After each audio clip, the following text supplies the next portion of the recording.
ஆண்டவர் என்ன சொல்றார் தெரியுமா?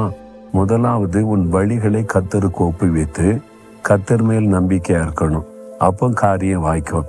இல்லை எனக்கு திறமையெல்லாம் இருக்குது, எக்ஸ்பீரியன்ஸ் எல்லாம் இருக்குது, எனக்கு சர்டிஃபிகேட்லாம் இருக்குது, ஆனாலும் ஏன் வாய்க்க மாட்டேங்குது?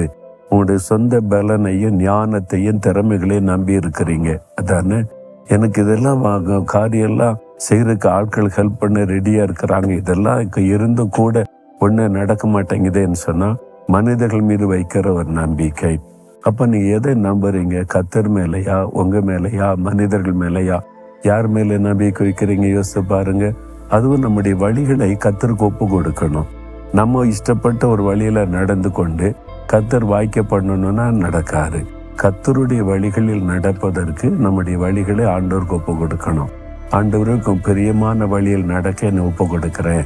அப்படி ஒப்பு கொடுத்து மேல விசுவாசம் வைக்கும் போது வாய்க்க பண்ணுவார்.